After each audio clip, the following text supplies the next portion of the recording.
आज के बहुत सारे क्वेश्चन करने के बाद आज एक नया टॉपिक उठाते हैं। बैंक जमा पूंजी तथा किस्तों में भुगतान ईएमआई को कहते हैं।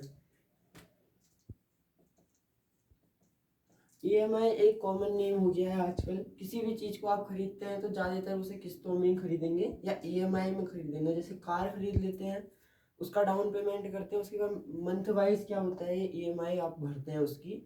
और आजकल तो डे वाइज भी करने लग गए हैं। तो फ़ोन वगैरह जो भी चीज़ खरीदते हैं अगर उसे आप किस्तों में जमा करते हैं तो उसे ईएमआई बोलते हैं। और उससे पहले देखो बैंक जमा पूंजी, तो पहले हम बैंक में जमा को समझते हैं। देखो कभी आप बैंक में जाते हैं, खाता वगैरह खुलवाते हैं ना, तो एक अकाउंट बहुत ज़्यादा कॉमन है जिसे कहते हैं बचत खाता। इंग्लिश की तरफ को बोलो तो इसे कहते हैं सेविंग अकाउंट। तो इसका मतलब क्या होता है कि जब आप एक बैंक में जाके अगर खाता खुला रहे हैं तो 10 तारीख हो गई ना, जैसे मान लो आप आज गए बैंक खुलाने और आपने खाता खुलवा दिया, तो 10 तारीख के बाद उस जितनी आपके पास मनी है ना उतने में 10 तारीख के बाद ब्याज नहीं ऐड होगा। यानी कि 10 तारीख से पहले जितना ऐड होना था, जितनी तुम्हारे पास राशि थी उतने में तो ऐड होगा, पर 10 के बाद वाली राशि में ऐड नहीं होगा। अगर ऐसा होने लग जाए, क्योंकि एक तो सेविंग अकाउंट, ऊपर से इसमें वैसे ही ब्याज आपको मिलता है। जैसे आप अकाउंट खोलते हो तो ये डन है कि कुछ न कुछ ब्याज मिलेगा। मैंने पिछली वीडियो में भी बताया था आपको, तो इसमें एक बार रिपीट कर रहे हैं कि बचत खाते में जो होता है कि ब्याज पक्का है, लेकिन जो ये सेविंग अकाउंट वाला होता है ना, इसमें 10 तारीख के बाद और ऐड होता है। यानी 10 से पहले यानी 10 दिनों में आपको बहुत ज़्यादा ब्याज मिलेगा। अगर पूरे मंथ मिलेगा तो आपके 1,000 रुपये के 2,000 हो जाएंगे, जो फिर बैंक वालों को नुकसान हो जाएगा ना। इसलिए वो केवल 10 दिन में देते हैं, कुछ 5-10 रुपये का ब्याज आपको मिलेगा। सेविंग अकाउंट ही है। तो अब इससे रिलेटेड थोड़े क्वेश्चन करते हैं, फिर आपको और अच्छे से समझ में आएगा। तो पहला क्वेश्चन देखिए, पहला क्वेश्चन कह रहा है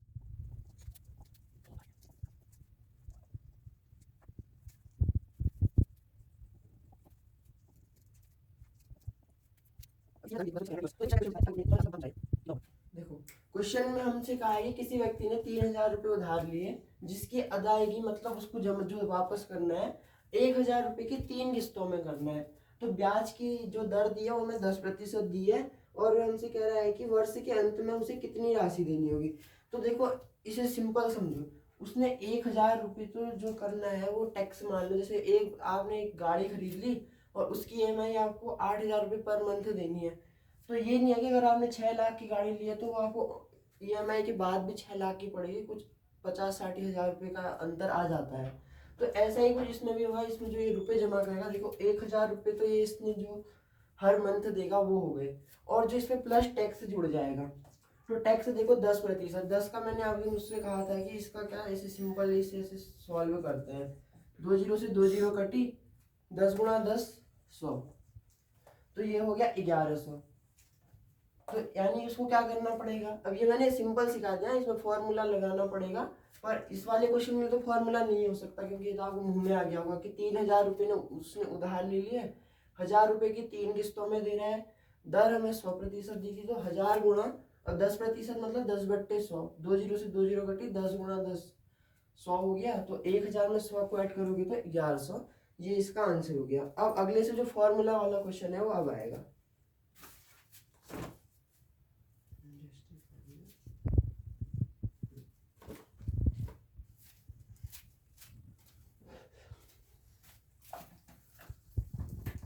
अगला क्वेश्चन हम पॉली की बुक से उठा रहे हैं, जो 2-3 साल रिपीटेड है। किसी व्यक्ति ने 3,000 रुपये उधार लिया है, जिसकी अदायगी उसे 3 बराबर वार्षिक किस्तों में करनी है। तो 3 बराबर किस्तों के संग, अब ये ईयर कह रहा है ना, तो पर ईयर, ठीक है, 3 बार में बराबर वार्षिक किस्तों के साथ उसे इसको भरना है। और हमें इसके लिए दर रेट दिया है 10%। जो इम्पोर्टेंट है वो पी हमें 3,000 दिया है, इसे भूलना नहीं। एडिशन में इसे हम भूल जाते हैं, इसलिए थोड़ा सा ध्यान देना। अब देखो पहले हमें ये जो हमसे पूछ रहा है वो पूछ रहा है कि किस्त उसे कितनी देनी होगी ना। तो उससे पहले आपने क्या करना होगा, जो वार्षिक किस्त है उसे मानना पड़ेगा x रुपये। जो आप पूरा हम लोग ऐसा सोच लेंगे कि जो हम लास्ट में किस्त देंगे वो x रुपये है, और 1 वर्ष के लिए निकालेंगे। अब देखो 1 वर्ष जब निकालेंगे तो फॉर फर्स्ट ईयर लिखोगे। देखो फर्स्ट ईयर कह रहा है तो मतलब 10 तो है, ये हमें मिला है। और 1 साल में होते हैं 12 महीने, 1 महीने का अगर तुमने निकाल लिया तो 12 में से 1 बचा, बाहर से x, कोई इसमें कठिन बात है नहीं। जब फॉर सेकेंड ईयर करोगे इधर सेम चीज यही रहेगी, 10/11 x का स्क्वायर। जब तीसरा वर्ष निकालोगे फॉर थर्ड ईयर करोगे तो 10/11 तो यही रहेगा, x भी यही रहेगा, बस क्यूब हो जाएगा। अब इसको क्या कर दोगे, देखो इसे करने से पहले ऐसा लिखना, माना जो 3,000 रुपये था उसको हम लोग क्या कह रहे हैं, उधार के रूप में ले रहे हैं ना, तो जब जोड़ोगे तो उसे भी ऐड करोगे। देखो कैसे,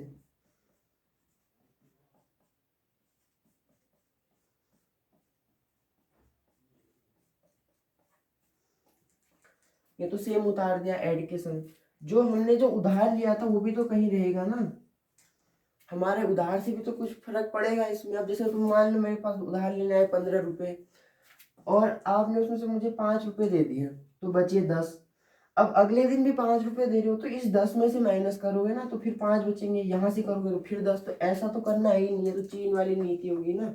उधार दिए थे 15 रुपये, बात कर रहे हो 10 साल बाद भी 15 ही रुपये की ना, वो तो कब का चुका दिए। तो ऐसा ही यहाँ भी होगा, जितना उधार लिया है वो तुम्हारे संग जुड़ते रहेगा, यानी कि कल के दिन कोई लड़ नहीं सकता कि 3,000 थे उसे भी यहाँ पे जोड़ दिया हमने। अब इसको देखो कैसे करेंगे आगे का एडिशन, ये इसका सिंप्लीफिकेशन बहुत सरल होता है। देखो एक चीज कॉमन है, 10/11 x आपको सब में दिखेगा, तो 10/11 x को बाहर कॉमन ले लो, अंदर बचेगा 1 प्लस 10/, एक बार यही बच जाएगा ना, 10/11 प्लस 100/121। क्यों बचा, देखो यहाँ से 1 ले लिया 2 बचेगा, तो स्क्वायर हो गया, 10 का स्क्वायर 100, 11 का स्क्वायर 121 इजिकल्स टू जो हमारे पास है वो। ये बहुत सिंपल था ना ये।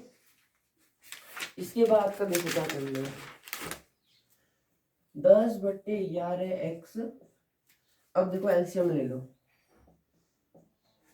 इसके अपॉन में 1 मानते हैं तो 121 प्लस 110 प्लस यहाँ पे वो कितना हो गया 100 इजिकल्स टू 3000।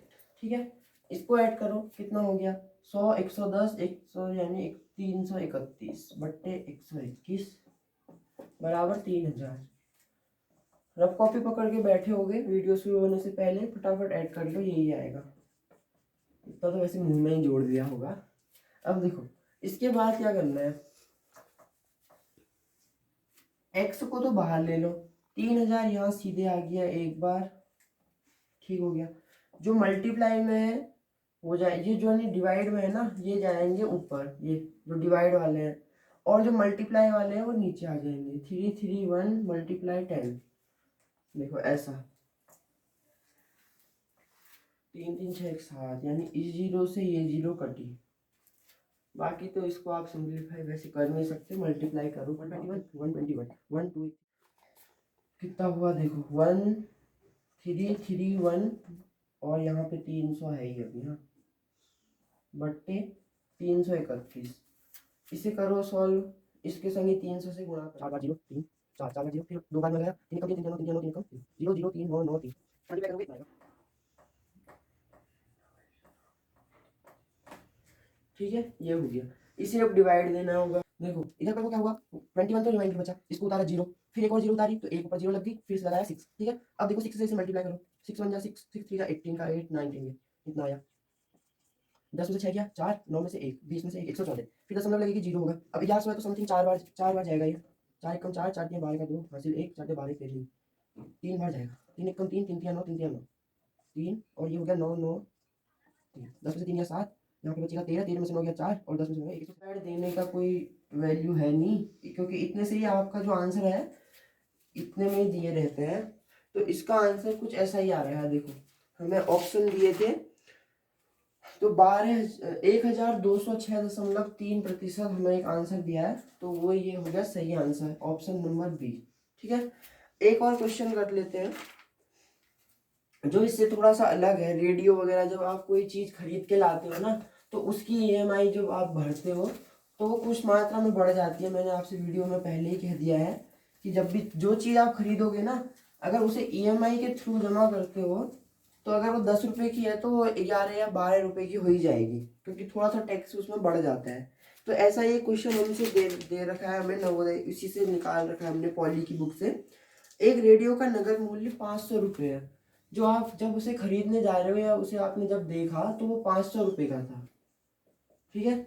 और उसमें कह रहा है यही रेडियो 150 रुपये नगद। अब आपको ये मान लो आपका जो इसका रियल प्राइस है वो ये है, डाउन पेमेंट आपने 150 रुपये का करा है, और उसमें उसके बाद क्या जाता है 120 रुपये की। अब कह रहा है 120 रुपये की 3 मासिक किस्त। तो अभी तक का हमने ईयर वाला करा था, अब मासिक किस्त कर रहे हैं। 3 मासिक किस्तों में इसका क्या करना है, हमें भुगतान करना है। 3 मासिक यानी EMI के थ्रू पर मंथ के हिसाब से आपने इसका करना है भुगतान। अब हमसे कह रहा है कि ब्याज की दर याद करो। तो एक बार ऑप्शन देख लो, यहाँ पे लिख देता हूँ 17.4, 14.4, 18.4 और 15.7 ये हमारे पास ऑप्शन दिए हैं। तो देखो इसे भी बहुत सिंपल तरीके से आप लोग कर सकते हो। रेडियो का नगद मूल्य हमें कुछ ये दिया है 150 रुपये में, आपने क्या करा उसका डाउन पेमेंट करा, और फिर उसके बाद उससे हमने कहा तथा 120 रुपये की 3 मासिक किस्तों से, 120 रुपये की 3 मासिक किस्तों से हमने क्या करनी है, इसको भरना है ना। तो इसे सॉल्व करो, 150 प्लस 12 ठीक है, 0 का 0, 11, 3 1 4 1 5। तो देखो सीधे सीधे 10 रुपये बढ़ गया, पढ़ा था ना कुछ इसमें वृद्धि हो जाएगी। देखो 500 रुपये का था 510 का हो गया। अब इस आय को सॉल्व करो, तो जो इसमें ब्याज मिला पहले तो उसे निकालेंगे, 510 माइनस 500। पहला तो ये एक, अभी ये क्वेश्चन का आंसर नहीं आया ना, ये फर्स्ट में हमें जो ब्याज पता चला कि जो रेडियो का नगद मूल्य अब हो गया है वो 510, और उस 510 के लिए 10% बढ़ गया था। अब देखो इसके आय को कैसे करेंगे, पहले मंथ के लिए जैसा अभी हमने पहले क्वेश्चन में करा, फॉर फर्स्ट मंथ करेंगे। अभी फॉर फर्स्ट ईयर कर रहे थे और अभी हम लोग मंथ करेंगे। देखो इधर पे क्वेश्चन में एक और बार मैं पढ़ लेता हूँ, 150 रुपये नगद तथा 120 रुपये की 3 मासिक, यानी कि 3 महीनों के लिए लगातार करना होगा। तो पहला जब करोगे फर्स्ट मंथ के लिए जब करोगे फर्स्ट, यहाँ पे लिखोगे MONTH, ठीक है। तो 500 में से कितने रुपए का आपने भुगतान कहा है, देखो 120 रुपये कह रहा है, और जो आपका डाउन पेमेंट है वो था 150 रुपये। तो डाउन पेमेंट ही घटेगा ना, क्योंकि वो तो आपने किया है उतनी बार। तो कितना हो गया ये 15 35 350।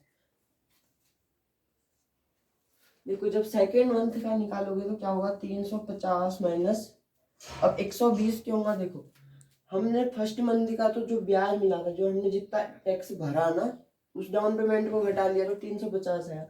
अगले मंथ से हमें 3 महीने के लिए जो 120 रुपये देने थे उसे घटाओगे, और 230, और अगले वाले मंथ में भी क्या होगा, 230 में से 150 को घटाओगे, 0, 13 में से 5 गया 8,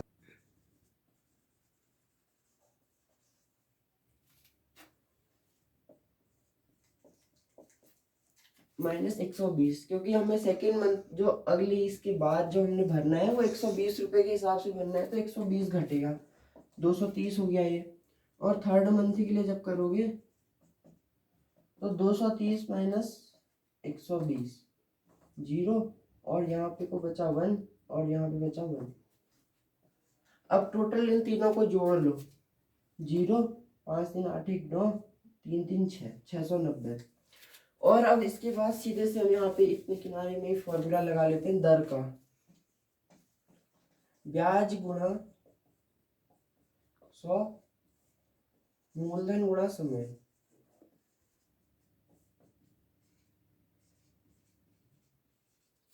ब्याज हमारे पास था 10 और मूलधन है हमारे पास ये गुणा 100, मूलधन हमारे पास कितना है 690। और यहाँ पे देखो 1/12 को घुमा के लिखोगे तो ये 12 हो जाएगा और एक नीचे बच जाएगा, इससे ये कट गया 1200 बट्टे आएगा 3 से, 3 दूनी 6 और 3 तिया 9, ये वाला कटा 3 चक्को 12 और 2 जीरो पीछे से। अब इसमें डिवाइड करके देखो, 23 ज़्यादा छोटा कोई हो भी नहीं सकता। 23 कम 23 कितना बचा, 10 में से 3 और 1 7 है, 0 लगाई 7 या 21 और 2 7 14 और 2 16 9 7 10 लगा, 0 लगेगी, 10 बढ़ेगी तो कितना हो जाएगा 23, चक्को कर लो, 4 या 12 का 2 हंसने 4 9 92 4 हमारा आंसर आया। इतना परसेंट, क्योंकि हमसे क्या पूछा था, रेट पूछा था, तो रेट आया 17.4, जो कि ऑप्शन नंबर ए सही है। 3 क्वेश्चनों को यहाँ पे सॉल्व कर लिया। अब मिलते हैं हम आपसे नेक्स्ट वीडियो में, उसमें भी इससे एक आध और जो इससे थोड़ा सा टफ वाले होते हैं, जिसमें चक्रवृद्धि ब्याज, मूलधन, इस टाइप का क्वेश्चन होता है, जो बैंक के लिए किस्तों के अलावा और जो दोनों मिक्स टाइप का होता है, जैसे चक्रवृद्धि ब्याज भी और आपसे साधारण ब्याज दोनों के टाइप का क्वेश्चन होगा, उसे भी सॉल्व करेंगे, पर वो करेंगे नेक्स्ट वीडियो में। तो तब तक आप हमारे चैनल को सब्सक्राइब कीजिए, बेल आइकन को प्रेस कीजिए, जिस दिन वीडियो आई आपको पता चल जाएगा। तो मिलते हैं नेक्स्ट वीडियो में। Thanks for watching.